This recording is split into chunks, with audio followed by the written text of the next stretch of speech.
The best magicians are the ones with an ability to change something in a way that no one else can understand. But still, there are a few curious ones like us who love to analyze as to how it was done. So, be it Shin Lim's amazing card magic, or Steven's famous Rubik's Cube magic. Hello and welcome back, and today we're gonna figure out the secrets behind some of Got Talent's most famous magic tricks. Okay, let's get started. The first trick, the amazing card magic. Shin Lim, one of the best close-up card magicians in the world, performed an incredible illusion on America's Got Talent which captivated the attention of everyone around. Here's what he did. He calls upon the ever-exciting Tyra Banks on stage to be his volunteer for the trick. Then he takes out a deck of cards and spreads it on the table. He tells Tyra to pick any random card from the spread-out cards and write her name on that selected Queen of Spades card. After showing her initials to everyone, Shin Lim puts her signed card back into the deck. Now, doing some magical gesture, he makes her card appear on the top of the deck. Then he takes that card and rubs it on his chest under the shirt. Now, when he reveals the card again, the magic happens, as the card has turned blank. Finally, he reveals his chest area where he rubbed the card, and what do we see? He has the Queen of Spades card printed on his chest, which made the card to turn blank. So, how did he do it? Well, here's the secret. To make it easier to understand, let's divide this trick into parts.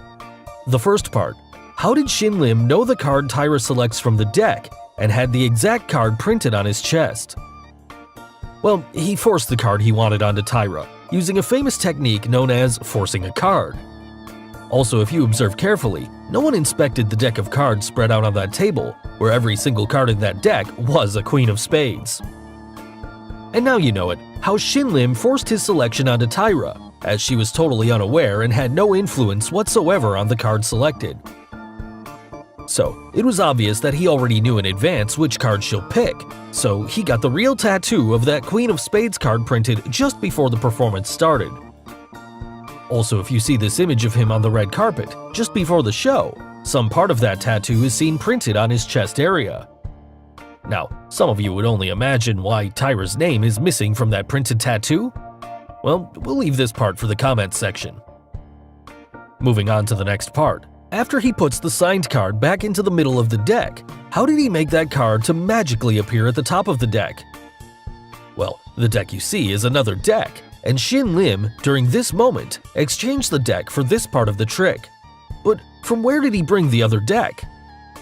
The table comes in picture here, and it has a hidden shelf on its side, inside which the gimmick deck was hidden, which he secretly switched when the camera moved away from him. Also, the black tablecloth concealed the view of the secret shelf. Now, once he switches the deck, the card you see at the top of the deck is a gimmick card. It is one single card which has a flap at the end of it to make it seem like a real deck when viewed from the front. So this is where he inserts Tyra's card, that is, below this gimmick card. Also, there is a crease in the middle of the gimmick card, which lifts it slightly and makes the card easier to fold, when he palms over and conceals it under his hand and then quickly gets rid of it. So, this is how he made the card to appear on the top. Finally, after picking up Tyra's signed card, how does he make the card blank by rubbing it on his chest? Actually, it's a simple one. In this deck, there was a blank card already placed under the top gimmick card, and he inserted the signed card in between. So, the blank card was placed under Tyra's card, and he carefully picks up both the cards. Also, if you see here, this frame confirms there's a blank card under Tyra's card. Now, to make the magic happen, when he's seen putting Tyra's card under his shirt, at this moment, he leaves Tyra's card inside his shirt. Also, the shirt has a secret pocket underneath where he quickly drops that signed card with the support of his left hand. He does this while pretending to rub the card on his chest, so this makes his hands free and creates the illusion of the card turning blank. Finally, after revealing the tattoo, when he brings his hands back toward the printed card on his chest, at this moment, he gets hold of that signed card from the secret pocket and pushes it into his mouth. All this happens in a fraction of a second to create this amazing illusion. The second trick, the Rubik's Cube magic. Stephen Brundage, one of the best Rubik's Cube magicians in the world, performed a trick on America's Got Talent which puzzled everyone around. Here's what he did. He brings 2 bags and goes to the judges' table to start performing the trick. From the first bag, he takes out a solved Rubik's Cube, randomly mixes up all its 6 sides, and puts it back into the bag. A few seconds later, when he takes the cube back out with his right hand, it was now a solved cube, and then crushes the bag to confirm that there was no other cube present inside. Thereafter, he takes out another solved cube from the second bag, randomly mixes it up, and also lets Simon to mix it up at any random times before putting it back into the bag. Now, similar to the previous one, the cube was solved when he takes it out from the bag, and then comes the main part of the trick. He takes out Simon's randomized cube from the bag and tells him to cover it up on all 6 sides. Finally, he mixes up the solved Rubik's Cube which he took out from the bag and turns it to match Simon's randomized cube on all 6 sides. So, how did he do that? Well, before revealing the secret, if you haven't subscribed to our channel yet, make sure to subscribe and hit the bell icon so that you get instant notifications of our new video uploads. Now, let's quickly get to the secret. The trick consists of 2 parts, the one involving the first bag and then the second bag. If you observe closely, after taking out the solved cube from the first bag, he rotates it 6 or 7 times before putting it back in the bag. Well, there's no illusion for this part. However, when he takes out the cube again, he indeed solved the cube one-handed in a few seconds.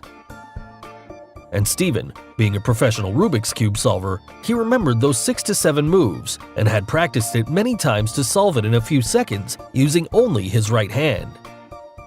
Now, for the second part, here the trick involves misdirection along with the skills. When he takes Simon's mixed up cube, here, if we pause the frame, just remember this side of the cube. Remember the 4 adjacent yellows. Now he puts Simon's cube into the bag and takes out a solved cube, and then the randomized unsolved cube and hands it over to Simon. Also at the end, when he matched up both cubes, none of its 6 sides matched with the cube Simon had mixed up. Yes, the one with the 4 adjacent yellows. So it's obvious, before he put Simon's cube inside the bag already had 2 cubes, the one in a solved state and another, the unsolved cube, prepared as per what Stephen wanted. Finally, he knew the moves, so he mixes up the solved cube in a very quick time, and indeed, the 2 cubes match to perfection. So now we know it. Simon's mixed up cube, after he puts it inside the bag, he secretly puts it on the floor in a move of misdirection during this moment. Also, if you see his fingers partially crushing the bag, it confirms that there were cubes already present inside. So finally, the last and a very famous trick on our list, the disappearing spheres trick. Josephine Lee, one of the best female magicians, performed an amazing disappearing act on Britain's Got Talent, which wowed everyone present. Here's what she did. She begins the trick by taking out a levitating sphere covered under a wire cloth and reveals the sphere. Thereafter, she levitates the sphere in air and does some amazing levitation tricks with that sphere.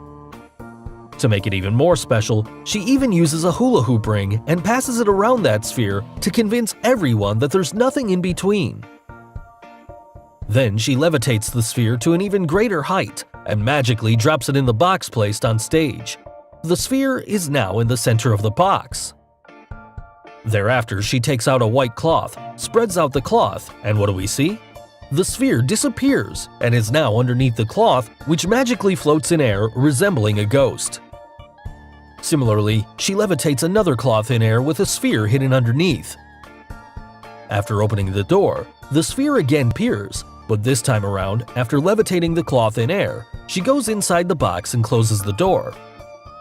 Finally, the box opens, the levitation stops, and she ends the trick with a unique disappearing illusion that saw her apparently teleport through the box onto the stage.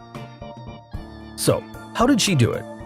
Well, this trick has 2 key scenarios. First, the mysterious levitating spheres, and second, the teleportation part. Now, for the first part, everything that floated in this act were supported by invisible strings and were already attached to each side of the spheres before she enters the stage. The strings were connected through the box in such a way that the right end of the strings passed through the top of the opened box, while its left end went through the hole in the right side of the box. And the trick started with the string attached to both sides of that balloon. But still, who controlled their movement? Well, there were two assistants hidden on each side of the stage who controlled the movement of the strings. And now you must have got it.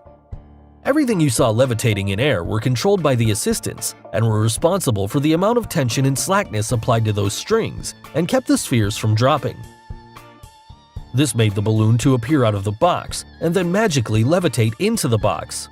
But what about the two floating cloths? Well, they too are pre-attached to the strings on both sides, and also, underneath each cloth is a semi-spherical shaped device attached, which expands and releases. That's the reason why it resembled a levitating sphere when in air, and once she appeared, the cloth drops on the floor, which created the illusion as if the sphere disappeared. Now, regarding the hula hoop, she was able to rotate the hula hoop around the sphere up and down without affecting the string on the left and right side of the sphere. But what about the disappearing spheres inside the box? Well, to understand this, we need to look at the next part of the trick, the teleportation part. Now, the box placed at the end of the stage has a built-in mechanism with a secret hidden compartment at its base. Also, inside this compartment is Josephine's look-alike assistant who was hidden all this while. Yes, she was the one who made the spheres to appear and disappear by placing and hiding it inside the compartment. Also, at the end, when Josephine spreads out the curtain, here, she quickly gets inside the curtain while her look-alike assistant was the one who goes inside the box, which made the act look convincing to the viewers. Finally, Josephine reveals herself to end this amazing illusion. So guys, hope you got the secrets behind Got Talent's most famous magic tricks. Which trick did you like the most? The amazing card trick, the Rubik's Cube magic, or the disappearing spheres trick? And name any other magic trick you would like us to reveal. Let us know in the comments below. Do like and share this video with your friends on social media. For more such amazing things, don't forget to subscribe to our channel. And finally, thanks for watching.